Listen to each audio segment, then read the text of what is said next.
une offre que nous proposons à tout public, une offre pour se familiariser avec une discipline qui s'appelle la paléographie.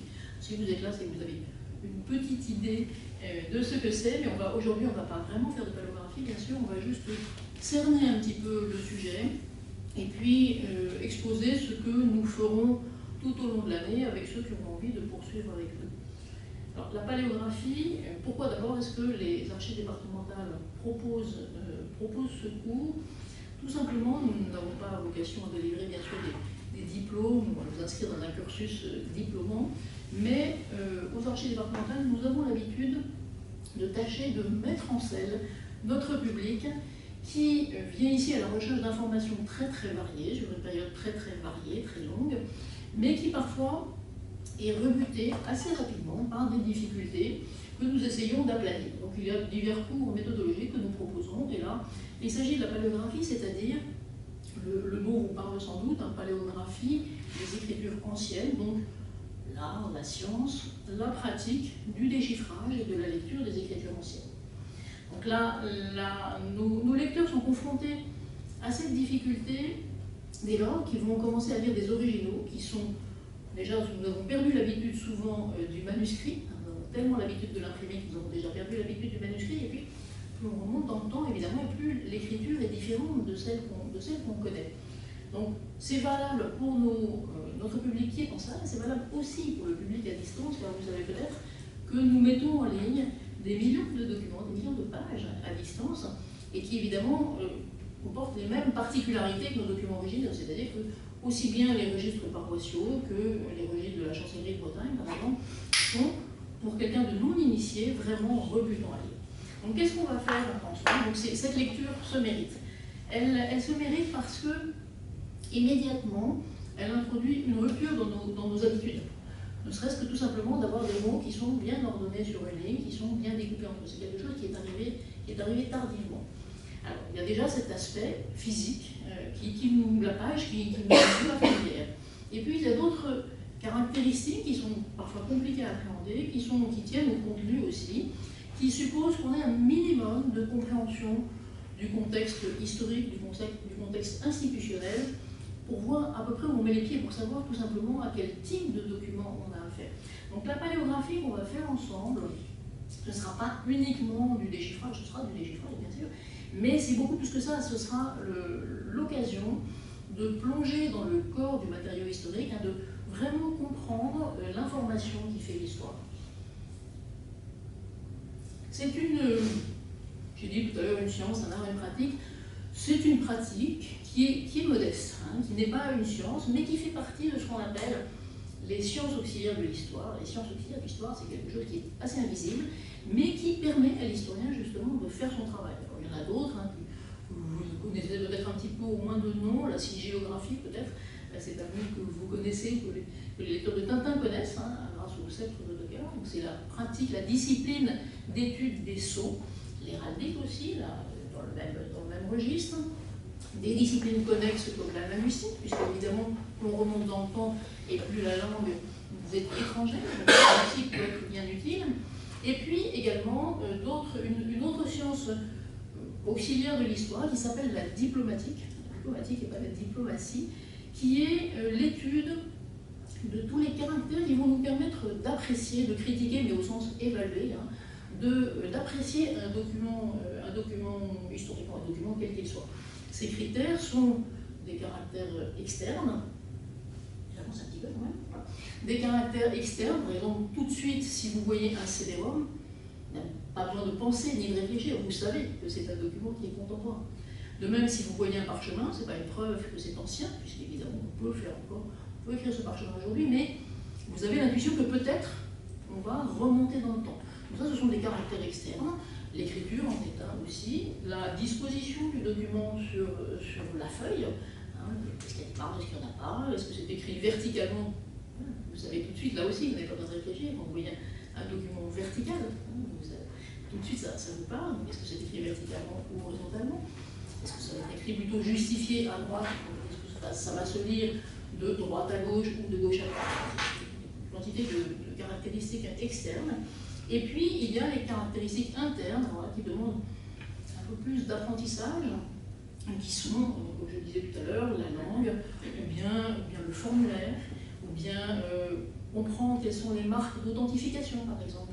Donc là, on est toujours très proche du droit, dans ces disciplines d'études des textes. Donc les marques d'authentification, ça peut être une signature, ça peut être un sceau, etc. Donc tout ça, ce sont des choses qu'il faut comprendre de façon globale, même si on peut tirer quelque chose d'un document sans être un spécialiste de sigillographie, évidemment, mais qu'il faut de manière globale comprendre un petit peu pour pouvoir vraiment entrer dans l'information portée par le document. Alors cette discipline modeste, c'est aussi, et ça j'espère que vous allez le voir, c'est aussi un sport assez complet, parce que, comme la natation ou l'aviron, vous allez exercer évidemment votre œil, mais vous allez exercer votre œil, mais vous n'allez pas fatiguer votre œil. Le but n'est pas, on reviendra souvent là-dessus, et en cours bien sûr, c'est souvent un conseil que je donne, le but n'est pas de s'acharner et de se crever les yeux littéralement. Le but est d'exercer son œil, son acuité et sa mémoire visuelle, c'est-à-dire de repérer, vous connaissez peut-être, si vous avez des enfants ou à distance des petits-enfants, vous connaissez peut-être la famille où il est, donc il faut repérer le petit garçon, la petite fille, le père, la mère, et puis selon le contexte, le marchand de glace ou l'institutrice. Donc là, il va y avoir un contexte qui va vous aider. Et là, c'est pareil, une fois que vous avez repéré telle silhouette, vous la mémorisez, parce que la page suivante, vous allez savoir retrouver cette silhouette-là. Donc la paléographie va vous demander de repérer une forme de lettre, et une forme de lettre placée plutôt au début de mot, plutôt en fin de mot, etc. Donc ça, vraiment, ça exerce l'œil. Mais vous allez aussi exercer votre oreille, votre voix. Parce que ce que je disais tout à l'heure en parlant des ruptures dans nos usages habituels, si vous vous trouvez face à une ligne où les mots sont très peu coupés, ou bien où l'orthographe est vraiment très déroutante, parce que de la phonétique parfois, vous allez être amené à prononcer. Et là, sans le savoir, ou peut-être en sachant, vous allez tout à coup vous transporter aussi dans ce qu'étaient les habitudes de lecture médiévale. La lecture à haute voix est apparue tardivement. Donc les mots n'étaient pas découpés. La découverte du sens d'un texte, elle se faisait au fur et à mesure que le texte était énoncé. Donc on prononçait et le sens apparaissait à ce moment-là. Alors aujourd'hui, vous savez comment on fait, on lit, l'œil lit très en avance et se prépare à prononcer avec un certain ton. Ce n'était pas du tout le cas dans les époques populaires. Donc vous allez être amené à faire un petit peu cet exercice de dénonciation pour pouvoir aider votre compréhension.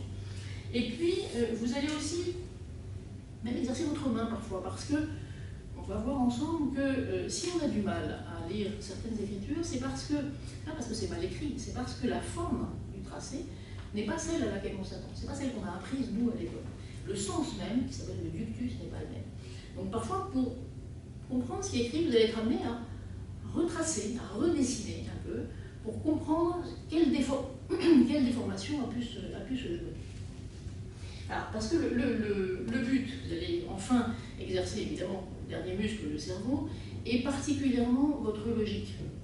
Avec des allers-retours permanents, en vous rapprochant du texte pour vraiment identifier une lettre, et puis prendre du recul, parce que ce que vous cherchez finalement, c'est un sens. Vous cherchez une information. Vous cherchez à donner du sens à un texte.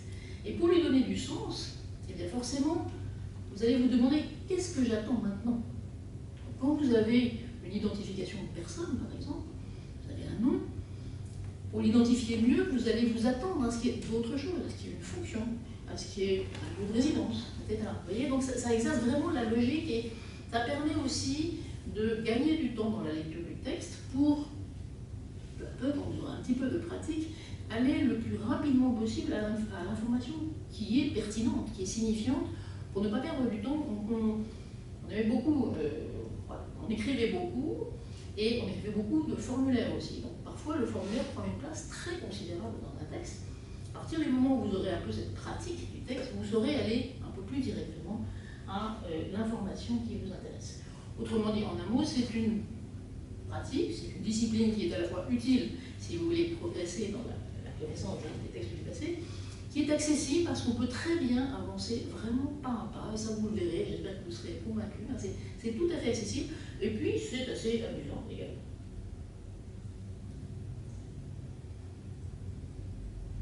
Alors, quelle paléographie est-ce qu'on va étudier? Je vous l'ai dit, le terme paléographie écriture ancienne, c'est quand même assez vague, hein, ça peut vouloir tout dire et rien dire.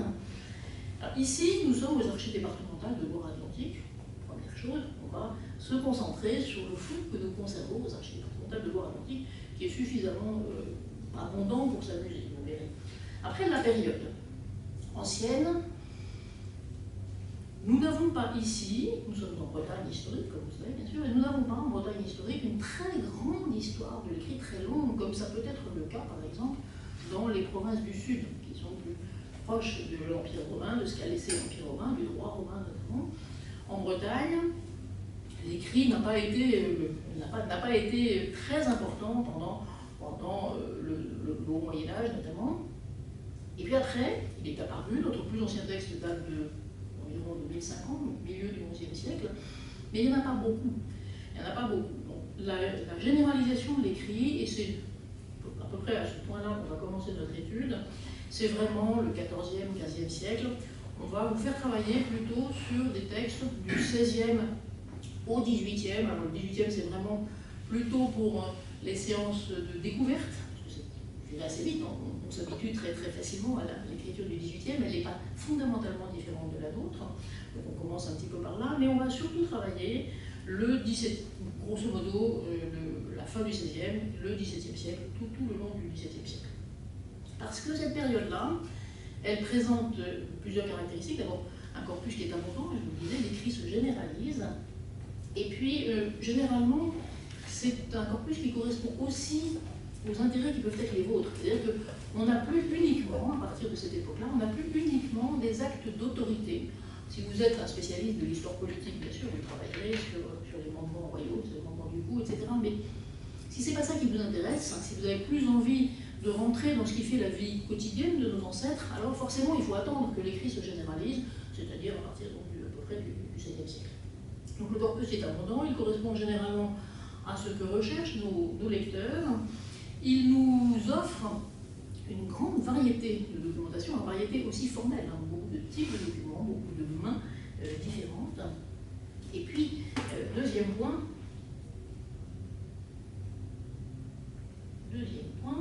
c'est aussi l'époque où il y a des difficultés certaines. Contrairement à ce qu'on pourrait croire quelquefois, la difficulté ne s'accroît pas au fur et à mesure qu'on remonte dans le temps. Un texte médiéval, un texte du XIe siècle, du XIIe siècle, du XIIIe siècle, n'est pas du tout plus difficile qu'un texte du XVIe, au contraire. Donc là, c'est un peu une idée reçue qu'on a souvent, mais qui est vraiment qui est fausse. Cette période-là que nous avons choisie pour vous, c'est une période où il y a des sérieuses difficultés. On va pouvoir s'amuser un petit peu, on va pouvoir vraiment travailler à les réduire peu à peu et vous accompagner là-dessus. Donc toute cette période là, du gros 16e, 15e, 16e siècle, c'est la période où s'amorcent toutes les mutations qui font sortir du Moyen-Âge et qui caractérisent l'entrée dans le monde moderne. Alors j'ai parlé d'un corpus abondant. Il y a plusieurs raisons à cette abondance, il y en a trois. C'est des facteurs qui sont techniques, qui sont institutionnels et qui sont aussi d'ordre sociétaux, socioculturels. Le premier facteur technique, c'est la généralisation de l'emploi du papier. Alors je dis généralisation parce que le papier, en réalité, ça existe depuis très longtemps, ça a été inventé en Extrême-Orient vers le IIe siècle, au Japon, par là. Donc c'est quelque chose qui existe de tout temps, mais qui a mis un certain temps à arriver en Occident. C'est passé par les Arabes, par l'Andalousie, et c'est arrivé en Occident au mieux au XIe siècle. Ensuite, ça s'est un petit peu répandu en Italie vers le XIIIe, XIVe siècle, puis ça arrive en France et ça se répand, ça devient vraiment courant à l'époque du XIVe siècle. Donc ça, c'est la première raison. La deuxième raison, c'est, vous le présumez évidemment, c'est l'invention de l'imprimerie. L'invention de l'imprimerie, nous n'allons pas regarder ensemble le texte imprimé, mais évidemment, l'invention de l'imprimerie permet à l'écrit de se généraliser et d'une certaine manière de se démocratiser. Et là aussi, quand je dis invention de l'imprimerie, c'est pas tout à fait exact, parce que il faut plutôt parler d'un développement et puis de l'industrialisation qui a été mise au point, tout le monde connaît le nom de Gutenberg évidemment, mais l'imprimerie existait là aussi toujours dans les régions du sud-est, au Japon, en Chine, en Corée. Il existait déjà des techniques de reproduction par tampon, même par caractère mobile. mobile, ça existait déjà. Donc on en créait des tissus, on en créait des plaques de bois, on en créait des tablettes d'argile également. C'est quelque chose qui n'est pas, que Gutenberg en tout cas n'a évidemment pas inventé. Lui, ce qu'il fait plutôt, c'est qu'il rationalise les techniques connues. Il invente surtout le caractère mobile en plomb, typographique, inséré dans un cadre à réglettes, ce qui permet là, de composer des pages et de les reproduire. Le plomb permet de reproduire un nombre très très important de fois. Il développe aussi toutes les petites techniques annexes mais fondamentales qui sont une certaine encre grasse, qui sont voilà, tout ce qui va permettre la presse et la presse mécanique, qui permet de reproduire un très grand nombre d'exemplaires les pages qu'on va composer. Donc la production imprimée européenne va exploser à partir du XVIe siècle. Au XVe siècle, il y a environ 4 millions de copies manuscrites qui circulent en Occident médiéval. Il y a 10 millions de livres imprimés à la fin du XVe siècle, sachant que l'imprimé date du milieu du XVe siècle. Et puis on arrive à 200 millions au XVIe siècle, 500 millions à la fin du XVIIe. Il y a vraiment une explosion. On ne va pas continuer les chiffres, vous vous en doutez, mais c'est quelque chose qui va vraiment très très vite. Alors ce corpus abondant, donc, avec ces mutations techniques, il est favorisé aussi par un facteur qui est d'ordre institutionnel. Ça se fait, la diffusion de l'écrit est là aidée par la chancellerie royale, qui contribue à faire évoluer les pratiques, en particulier quelque chose de très important, qui est la modification du régime de la preuve. On passe vraiment de façon tout à fait formelle dans un régime de preuve écrite. C'est vraiment tout à fait fondamental pour notre histoire et notre histoire du droit.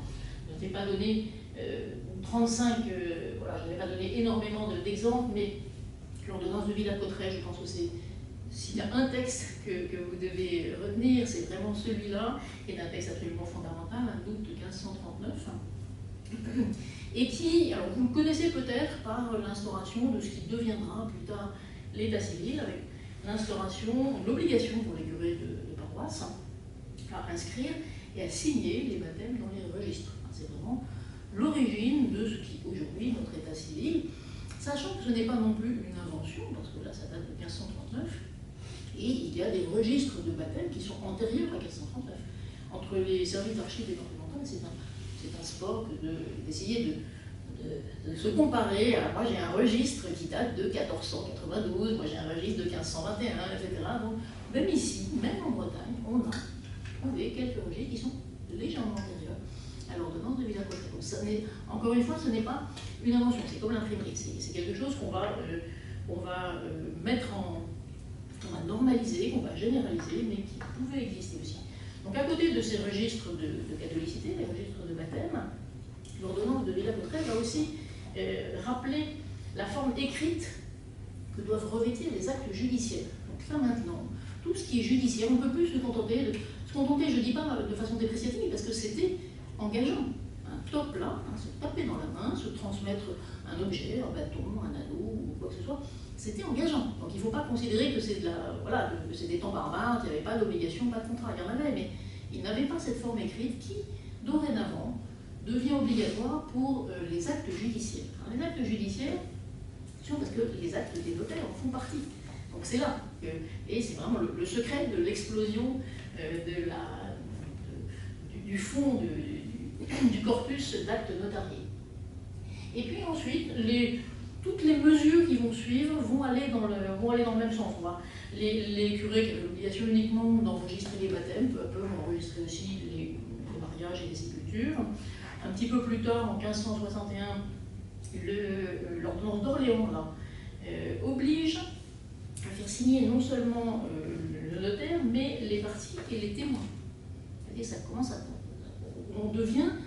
il devient non pas indispensable, mais vraiment utile de savoir, peut-être pas écrire, mais au moins signer son nom. Ça devient vraiment tout à fait important.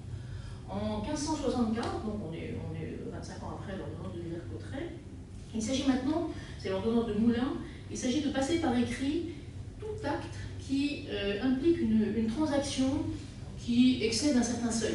Donc là, c'est plus uniquement les actes judiciaires, mais maintenant c'est toute transaction.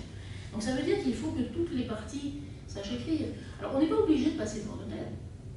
Simplement, c'est pas plus facile évidemment de passer un acte de soussain privé qui implique que toutes les parties sachent écrire que d'aller tout simplement chez le notaire où il suffit de savoir signer. Puis si on ne sait pas signer, on le dit au notaire qui prend un témoin, qui déclare, voilà, on déclarait ne savoir signer, donc quelqu'un d'autre signe à la place. Mais c'est vraiment la place de l'écrit et de la signature est vraiment tout à fait formalisée. Donc ça, c'était la première cause institutionnelle, c'était vraiment cette place de l'écrit qui devient prépondérante en droit. Et puis, une deuxième raison, là, qui va toucher aussi aux causes socio-culturelles, c'est que le français, par la même ordonnance de Villers-Cotterêts, d'ailleurs, qui est vraiment fondamentale, vous en apercevez là l'ordonnance pour faire justice, ici. Donc c'est le tout début du texte de l'ordonnance de Villers-Cotterêts, que je vous ai mis là. Et donc, l'ordonnance de Villers-Cotterêts va aussi imposer l'usage du français dans tous les actes publics. Donc ça, c'est quelque chose qui a fait évidemment beaucoup de bruit. On peut voir un premier essai de transparence administrative. Il s'agit d'être compris du sujet du droit. Le sujet doit pouvoir comprendre. Alors l'ordonnance le dit de façon très claire, elle dit « Pour ce que de telles choses sont souvent de fois advenues sur l'intelligence des mots latins », puisque le texte autrefois était latin, l'intelligence des mots latins contenus et dit arrêt, nous voulons dorénavant que tous arrêts, ensemble toute autre procédure, tous arrêts et procédures donc, soient de nos cours souveraines et autres subalternes, en registre, enquête, etc. Je vous coupe un petit peu, sinon ça va devenir compliqué. Actes et exploits de justice, ou ce qui en dépend, prononcés, enregistrés et délivrés aux parties en langage maternel français. Alors voilà, donc il s'agit d'être compris du sujet et du coup de la responsabilité. Le sujet ne peut plus s'abriter derrière une incompréhension du texte qui lui est opposé. On a les historiens se sont beaucoup opposés sur ce qu'il faut comprendre par le langage maternel français. Est-ce que c'est le français du roi? Est-ce que ça veut dire le français qu'on parle dans les différentes provinces? Donc il y a eu beaucoup d'opposition là-dessus, c'est un petit peu ambigu effectivement. Mais là, voilà, maintenant on écrit, et on écrit en français. Je vous passe un petit peu le reste des textes parce que ça va être trop long sinon. L'instruction sort désormais des couvents, où elle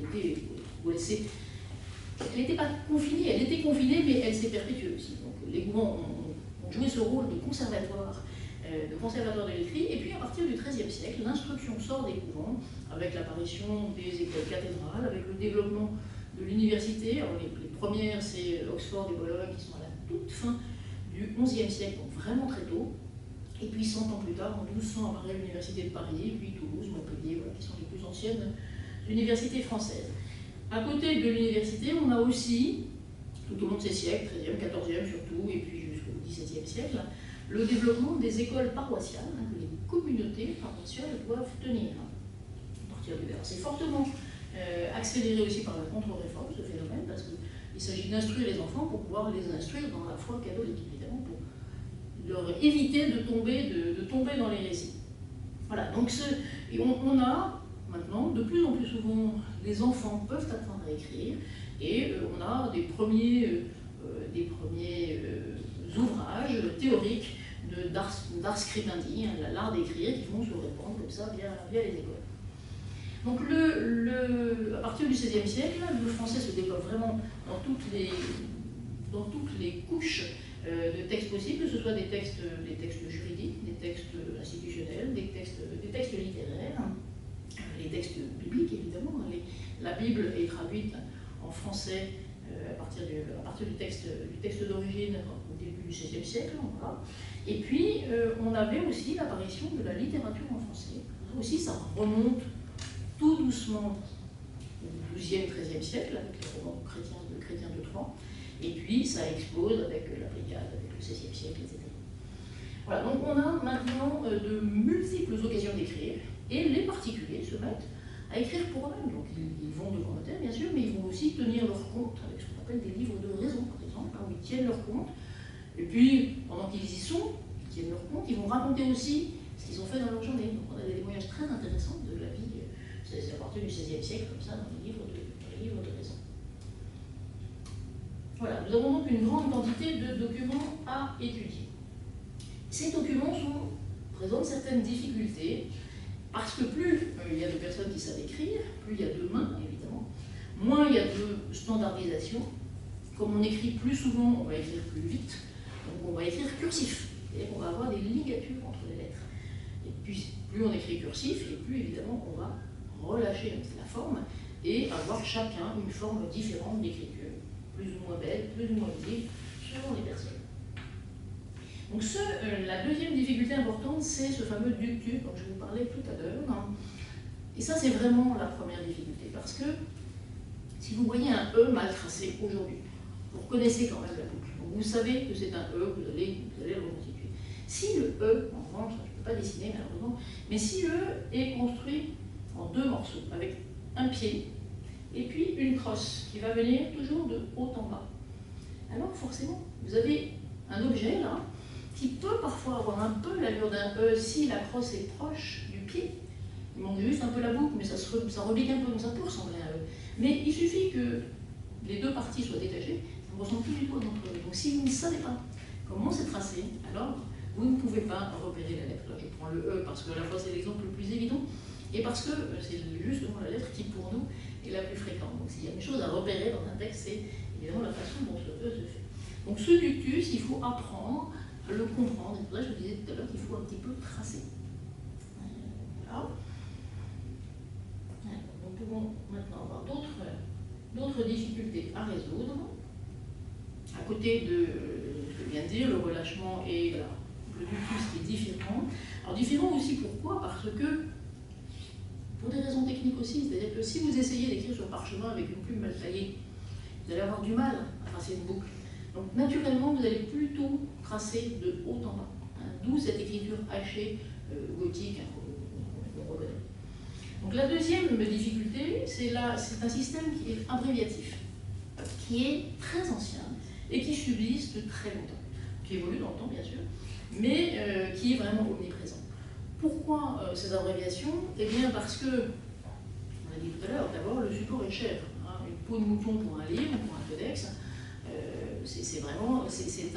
ça représente un véritable investissement. Donc ce support cher, on va, même quand on commence à avoir du papier, on va avoir tendance à l'économiser, donc par occuper la totalité du support disponible. Et puis, il y a aussi, il faut gagner la place, j'ai commencé par là, on peut gagner du temps. Vous savez, quand on prend des notes d'étudiants, on écrit en abréviation pour gagner du temps. Ce n'est pas, c'est vrai pour les textes notariés, ce n'est pas forcément vrai pour la totalité des textes qui comportent des abréviations, parce qu'à côté de la place et du temps, il y a aussi tout simplement ce besoin du scribe de se faire plaisir, de décorer. Quelquefois, il y a une abréviation tout simplement parce que comme ça permet au texte d'être bien justifié à droite et c'est beaucoup plus joli. Ou parce que l'abréviation elle-même a une fonction décorative. Et puis, un petit peu plus pervers, je dirais, il y a aussi une fonction un petit peu de codage de l'abréviation. Quand vous écrivez en code, quand vous jargonnez entre collègues, vous savez que vous n'êtes compris que du collègue, que de la personne à qui s'adresse le code. Donc ça permet quand même de garder un certain entre-soi. Ça permet de se rendre indispensable, parce que les parties de l'acte, là, si on ne leur explique pas ce qu'on a écrit, elles vont être dans l'incapacité de le lire. Donc voilà, ça permet aussi d'assurer une certaine... d'assurer sa présence dans une fonction. Alors, vous avez ensuite, alors je ne sais pas si vous voyez, est-ce que vous voyez à peu près ce qu'il y a ici? Juste simplement ce que je voudrais vous montrer, c'est la diversité des formes d'abréviation que vous pouvez voir sur ce texte. Vous en avez une ici, un tilde au-dessus, vous en avez une là, vous voyez qui a une autre allure, vous en avez encore une ici qui a l'air d'un petit 9, une ici qui s'appelle la tilde, vous en avez ici qui ressemble à une croix, etc. Vous voyez un petit peu la diversité rien que sur ces deux lignes. Je ne vous les ai pas toutes montrées, il y a aussi celle-ci qui est encore différente. Voilà. Donc ça, c'est pour vous montrer un petit peu que ces abréviations peuvent être extrêmement codifiées, c'est-à-dire que chaque abréviation, un petit peu comme en sténographie, hein, si vous voulez, chaque abréviation a sa signification très précise. Ça, c'est valable pour les périodes plutôt anciennes. Et puis, plus on avance dans le temps, et plus on va vers libération des formes de l'abréviation, donc c'est un petit peu tout et n'importe quoi. Et on en arrive même à abréger tellement bien qu'on abrège vraiment des phrases, on abrège non seulement des mots, mais qu'on abrège des phrases parce qu'on fait référence à un formulaire juridique dont on se dit que l'autre homme de loi va le connaître forcément, ou à force de se dire qu'on le connaît, plus personne ne le connaît, donc on met juste le début, mais ça vaut quand même. Donc voilà, l'abréviation, ça prend peu à peu une place très considérable. Alors, je vais vous montrer un autre type de difficulté, là, qui est ce dont je vous parlais tout à l'heure. La rapidité entraîne la cursivité, et quelquefois, on ne détache pas, on ne détache même pas les mots. Donc ici, vous avez plusieurs mots. Je ne sais pas si ceux qui sont prêts arrivent à avoir un ou deux mots, là, ou quelque chose qui a un peu de sens. Ceux qui sont un petit peu près, c'est trop petit peut-être. Peut-être que vous voyez roi et OY, hein, et donc en prolongement vers royaux, et juste avant vous avez notaire. Donc c'est devant nous notaires royaux de la cour de, ça va continuer, de la cour de Nantes, etc. Donc là c'est pour justement vous donner cet exemple de la nécessité parfois de prononcer hein, pour arriver à trouver le sens. C'est valable aussi devant des formes grammaticales, des formes de vocabulaire, des formes d'orthographe qui pour nous sont très déroutantes. Donc, là, quand c'est écrit comme ça, quand c'est retranscrit, parce que vous y arrivez, lui en un prochain venant, et continuer par exécution, saisie, crier, et vendre, commis, suisse. Tout ça écrit comme ça. Donc il y a très peu de mots qui seraient écrits exactement comme ça aujourd'hui. Il y en a bien sûr, mais... Et donc ça aussi, il faut passer par-dessus cette difficulté-là, et il faut réussir à gagner une certaine souplesse d'esprit. C'est pas très facile. Certains sont très perturbés. J'ai remarqué souvent que quand j'avais des apprentis, certains sont vraiment très perturbés par le fait que, justement, la vente va être avec un A. Et ça leur paraît tellement anormal qu'ils disent c'est pas possible, c'est pas vente. Mais si, c'est vente. Vous avez des interpolations comme 1. Alors déjà, UNG, je pense que ça peut vous venir. Mais si le G est avant le N, ça devient franchement perturbant. Et ça c'est permanent, ce genre de difficulté-là. Voilà. Et puis, le formulaire, apparaît pour royal de Nantes avec submission, prorogation, juridiction et juré. À partir du moment où vous l'avez lu une fois, 2 fois, 10 fois, vous savez, vous pouvez sauter, mais ça ne vous apporte rien. Ça vous dit juste le contexte, c'est un acte notarié, vous l'avez vu puisqu'il y a un timbre sur la. Et puis voilà. Donc ça c'est ce qu'on apprend aussi. Ça permet aussi de sauter par-dessus des parties un peu trop longues. Voilà, je vais vous donner juste, parce qu'on n'a pas énormément de temps, je vais vous montrer rapidement quelques exemples de textes. Alors, je vous ai parlé tout à l'heure de ce fameux premier texte des archives départementales, hein, la fondation du livret de Bébé, vers 1050 à peu près. Bon, ça n'a pas l'air de grand-chose, hein, c'est pas un texte magnifiquement orné, ça n'avait pas vocation à être le plus ancien texte des archives départementales, bien sûr. Ce qu'on peut remarquer quand même, c'est que c'est parfaitement calibré et standard. Les lettres sont standardisées. Ce que je vous disais tout à l'heure, les textes anciens ne sont pas les plus difficiles. Ça, bon, vous auriez, c'est en latin, certes, mais vous auriez un petit peu de temps pour vous habituer, mais c'est vraiment pas très compliqué. C'est déjà de la minuscule, alors que dans la période plus antique, on a beaucoup écrit en majuscule. Alors ici, vous avez un texte d'un siècle plus tardif. J'ai envie, mais je ne sais pas si j'ai le temps, ça dépend un petit peu de vous. J'ai envie d'attirer votre attention sur quelque chose de vraiment très intéressant. Alors, vous voyez déjà que c'est un peu plus heurté comme écriture, hein, c'est un petit peu plus haché. Ce que je voulais vous montrer, c'était ce qu'on appelle la date de lieu et date de temps. Actum Publicano Incarnationis Dominicae, donc l'année de l'incarnation du Seigneur. Bon, je ne sais pas si je vous le dis en latin ou en français, 1153. Vous voyez le M, le C, le L pour 50 et le 3. Ensuite, il y a le vrai de la date. 11e de la calende de juin, c'est-à-dire le 11e jour avant le 1er juin, c'est-à-dire le 22 mai. Indiction 3, indiction des tertia. Et pacte 15, concurrente, Ludovico, Ludovici figli regnante, c'est-à-dire Louis, fils de Louis, régnant. Et ensuite, c'est un peu coupé, mais vous voyez le début d'Adrien, Sumum Pontificato Obtinente, donc au moment où Adrien vient d'accéder au trône de Pierre. De Saint-Pierre.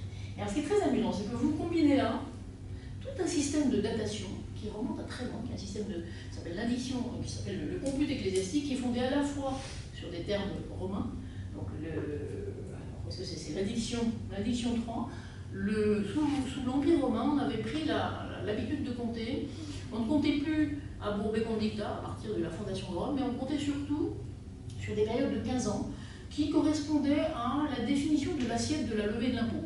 Et tous les 15 ans, on la renouvelait. Donc ça permettait de dire, voilà, cette année, nous sommes la 3e année de l'indiction. On ne disait pas laquelle, mais grosso modo, 15 ans, ça suffisait pour s'y retrouver.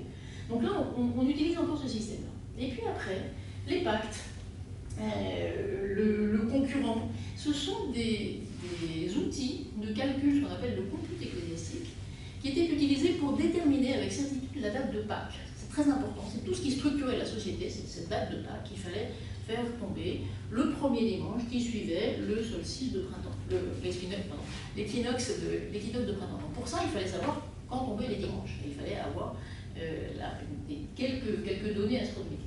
Donc ces systèmes-là permettaient de faire des tableaux extrêmement savants. Ils permettaient de dire, voilà, la combinaison de l'EPACTE 5, de l'EPACTE 15 et du concurrent 5, ça veut dire que le 1er janvier est un lundi, un mardi, un mercredi, etc. Comme ça, on avance. Alors ce qui est très amusant, c'est que dans cet acte-là, vous voyez qu'on est sous le règne de Louis, fils de Louis, c'est-à-dire Louis VII, fils de Louis VI. On est en 1153 normalement. Et puis si je prends tout le reste, ça ne correspond pas à l'année 1153. Si je prends les Pâques, l'addiction, etc., etc. Je me suis amusée à faire le calcul tout simplement parce que j'avais eu la puce à l'oreille à cause de ce Adrien. Parce que le pape Adrien, il n'est pas encore pape en 1153. Et il y en aura même un autre entre-temps. Ils ne font pas long feu, là, les papes, à cette époque-là. Donc c'est Eugène qui meurt en 53, puis c'est Athanase. Et enfin, Adrien qui est élu en 1155. Ce qui veut dire quoi? Ce qui veut dire que soit le scribe s'est trompé, ça peut arriver à tout le monde, soit c'est un faux. Il a voulu antidater son document, ce qui s'est toujours fait. Depuis qu'il y a des documents, il y a des faux. Donc ça, ce document était assez amusant à cet égard. C'est pas de la paléographie, mais la paléographie va vous aider à rentrer dedans. Alors ici, voilà, on va un petit peu rapidement, là vous voyez cette écriture un peu plus hachée, cette esthétique là qui est beaucoup plus pointue, qui est caractéristique du gothique. Ce que vous pouvez voir aussi pour ceux qui sont au premier rang, c'est que maintenant nous sommes en français. Est-ce que vous voyez, là, ce fut fait et donné l'an de Reims, etc. D'accord? Donc là maintenant, ça y est, on est en français et on est au XIIIe siècle. Un petit peu. Là, ce qu'on peut remarquer ici, maintenant on est au XIVe siècle, c'est une belle initiale ornée ici. Et puis ici, ce qu'on appelle le rubricage. Le terme de rubrique, en français, ça vient de rubère, qui veut dire rouge, en latin, qui vient de cette habitude que l'on avait de colorier la première initiale de ce qui avait fonction de paragraphe. Donc, il n'y avait pas forcément de paragraphe mis en page, sur la page, mais le coloriage d'une certaine initiale donnait ce qu'on appelle ensuite la rubrique.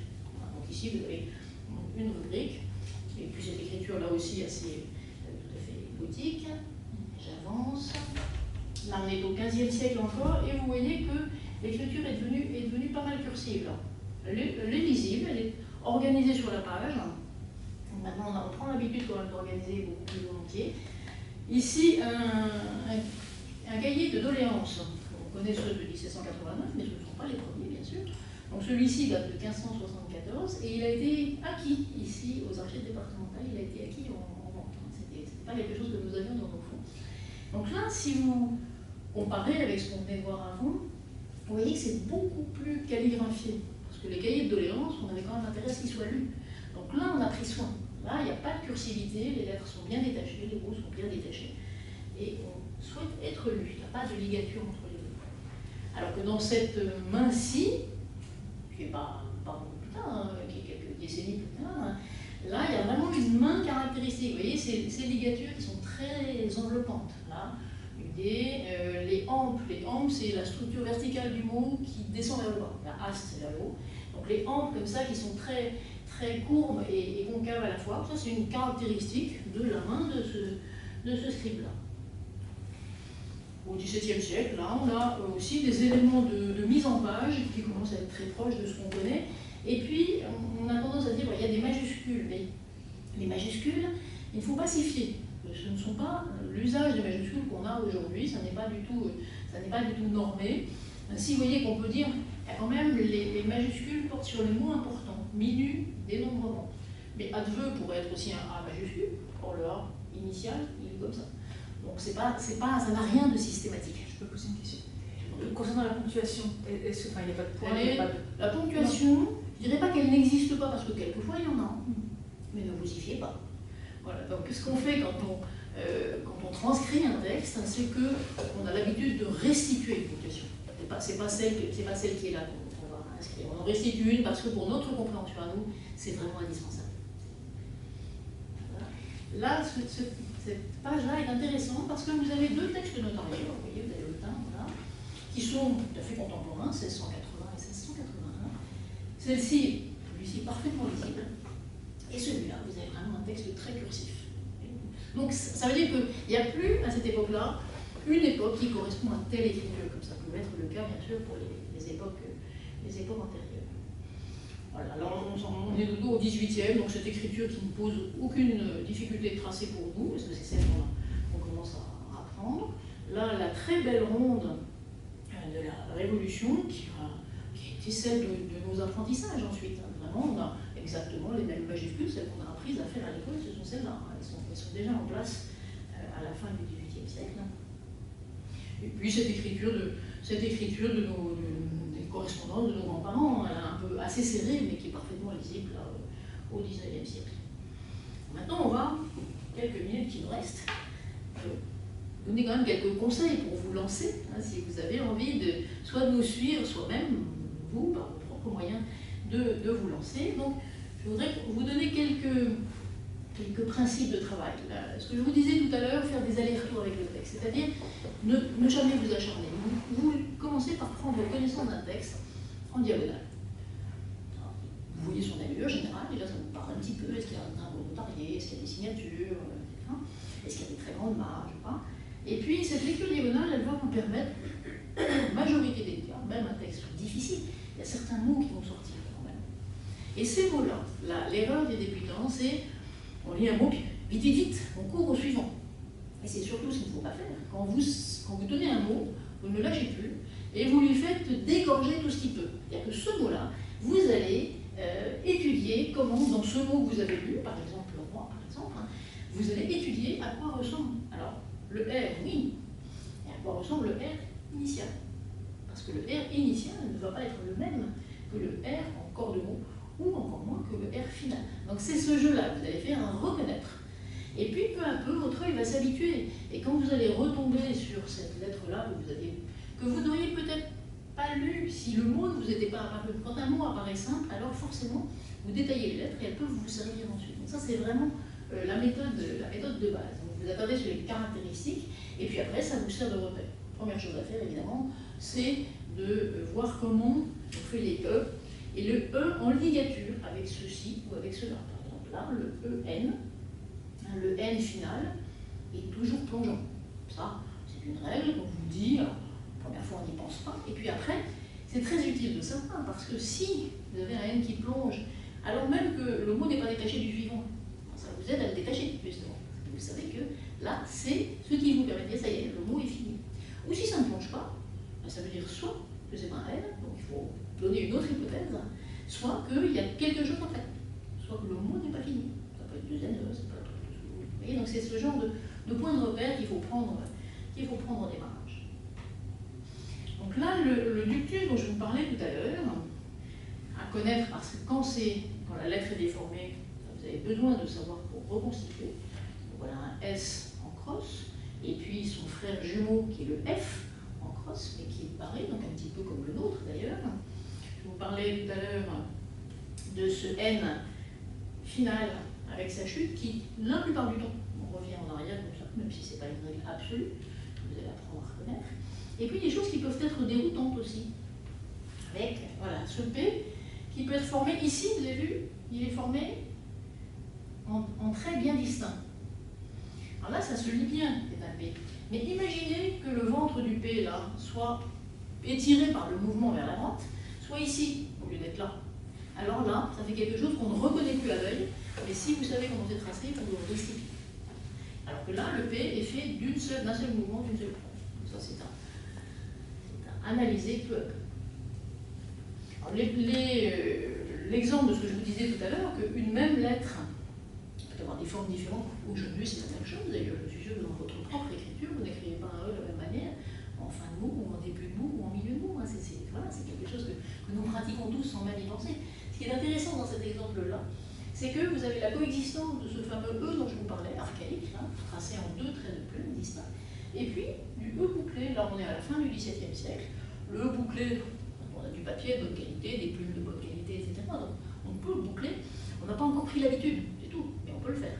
Et donc là, on le fait, lui, ce scribe-là, il le fait à la fin du mot, alors que le milieu du mot est resté archaïque. Et puis là, vous avez un E qui est non pas majuscule, mais qui est initial. Alors, vous avez ces 3 exemples de E différents, mais qui ne sont pas non plus impensables. C'est-à-dire qu'on fait la même chose quand on y pense. Voilà, donc la règle d'or, c'est que vous ne vous interdisez rien. Vous n'êtes pas bloqué par la langue, par l'orthographe, etc., par toutes les lettres superfétatoires hein, qu'on peut avoir dans les mots qui viennent. Il faut la verrouiller, il faut vraiment la contrôler. Alors, quelques exemples rapidement d'abréviations.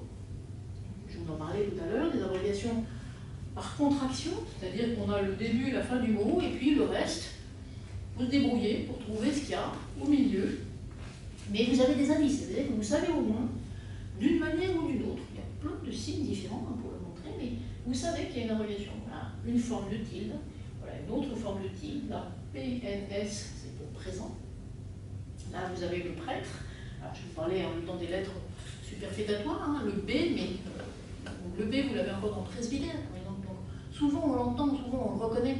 Il y a des lettres qui viennent du latin, le dicte, par exemple, qui ne sont pas troublantes, parce que c'est resté dans diction, par exemple. Fect, c'est pareil, c'est dans factuel, donc souvent on l'entend. Mais par contre, vous avez aussi des lettres qui sont de pure fantaisie, et qui sont erronées, tout simplement. C'est-à-dire que conte, le conte, je vais qu'il n'est pas duc, peut s'écrire C-O-M-P-T-E, par confusion, hein, par assimilation avec le compute.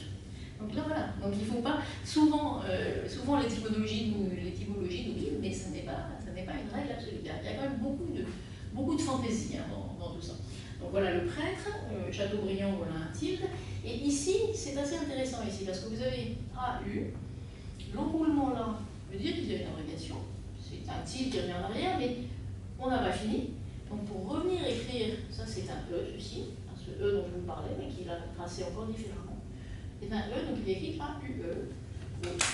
Ça c'est aussi une abréviation par contraction, procuration, etc.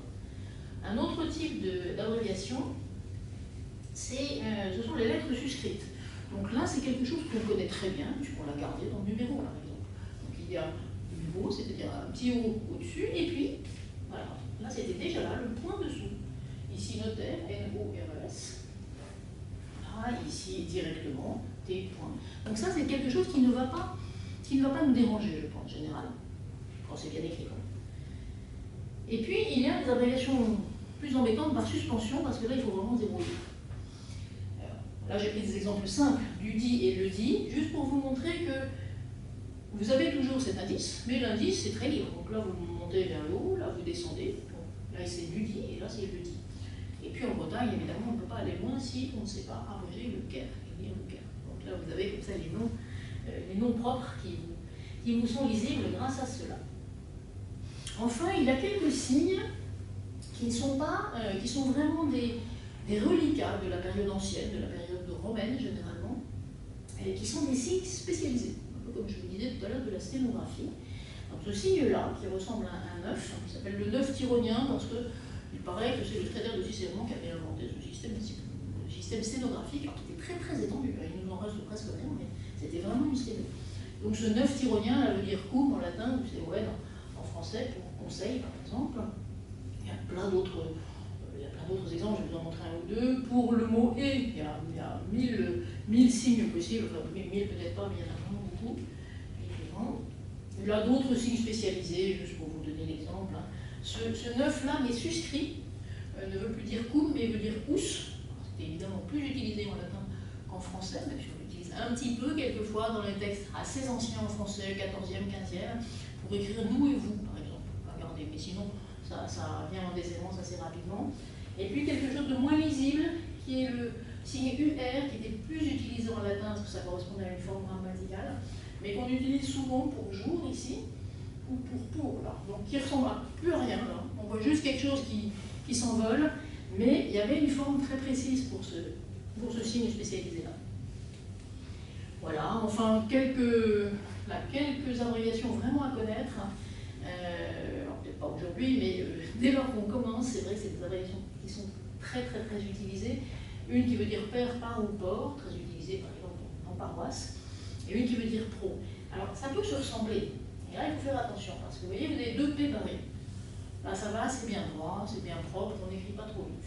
Mais quand on entre dans une certaine cursivité, barré droit ou barré courbe, ça devient très semblable finalement. Donc ce qui va changer, c'est que le barré droit là, va être attaqué par le bas de la hampe. Alors que le barré courbe, il est attaqué par le ventre. En fait, c'est ça qui les distingue. À la fin, comme finalement on a quelque chose qui est ni droit ni courbe, un petit peu comme ça veut, ce qui les distingue, c'est justement le sens du tracé. Donc là, on peut savoir avec certitude, c'est très utile pour savoir lire le procureur, par exemple. Parce que le procureur, ça va juste être un pro et un petit R au-dessus. Vraiment extrêmement ramassé. Voilà, donc voilà le genre de code auquel on a à faire attention. Et puis une dernière difficulté dont je ne m'étais pas avisée assez vite, c'est les difficultés qui sont dues aux chiffres et aux nombres. Parce que vous avez sûrement appris à lire les chiffres romains. Ils sont évidemment tracés d'une manière quand même assez particulière, et puis surtout, on a souvent affaire à des mixtes. Alors voilà ce qu'est l'écriture un peu française. Là, c'est une date. Ceci, c'est juin 1626. 1000, parce que vous reconnaissez ou vous ne reconnaissez pas, mais je vous le dis, il y a ici un M qui plonge, parce que là, pour le coup, le mot n'est pas fini, mais le M, c'est 1000 tout seul. Donc ça y est, le mot 1000 est fini. Donc le M peut plonger. Ensuite, vous avez un 6 avec le V et puis le bâton. Et là, en exposant 100, donc 1600, et enfin 26. Une remarque à propos du 20 aussi, donc il y a les chiffres romains qui sont beaucoup mieux tracés, évidemment, le 26 aussi, le 28. Une difficulté des chiffres romains et du décompte tient aussi au fait que très souvent et très longtemps, on a conservé une base 10, une base 20, qui subsiste encore en français avec 60, 70, 80, on l'entend encore, et 90. Mais c'est un système, là, les historiens de mathématiques ont beaucoup travaillé là-dessus aussi, qui est certainement très antérieur, et nous, à l'époque, on comptait sur ses mains et ses pieds, donc c'est vraiment la matrice du décompte, et qui a subsisté dans un certain nombre de peuples indo-européens. Donc là, souvent, quand vous avez par exemple un registre avec des pages, des folios numérotés, vous avez, alors j'aurais dû vous en prendre un exemple, mais je n'en trouve rien, vous avez des folios qui sont numérotés par exemple 11, 20, 11, 20, 8. Ou même, encore pire, alors il y a écrit 11, une croix, une barre, en exposant deux croix qui veulent dire 2 fois 10, évidemment, 11, 20, c'est-à-dire 5, 20, c'est 100, 10, 20, c'est 200, 11, 20, c'est 110. C'est 120, pardon. Et si on a à dire 220 pour 11, 20, si on a à dire 230, on va dire 11, 20, on retombe à la ligne pour faire un 10, pour faire 20 plus 10, donc 30, et enfin la suite des unités. Donc c'est quand même quelque chose d'assez complexe et qu'on a complètement perdu. Après, des abréviations qui ont subsisté, qui nous sont moins familières aujourd'hui, mais qui ont subsisté quand même largement jusqu'à la Seconde Guerre mondiale, dans les lettres de nos ancêtres, c'est la façon de dater les mois qui a été fondée sur l'étymologie du mois, c'est-à-dire le septembre, c'était le 7e mois à l'époque où l'année commençait en mars. Donc on abrège septembre avec un 7, BRE, ça a 9 BRE, c'est novembre. Donc là c'était évidemment une erreur à éviter, mais c'est parfait parce que c'est terminé. Donc j'espère vous avoir donné envie d'aller un petit peu plus loin. Et puis donc voilà, sachez qu'il y a plusieurs formules de cours, une formule avec un parcours d'apprentissage sur place, et puis une formule de découverte qu'on va développer sur le territoire. Merci de votre attention. Merci beaucoup.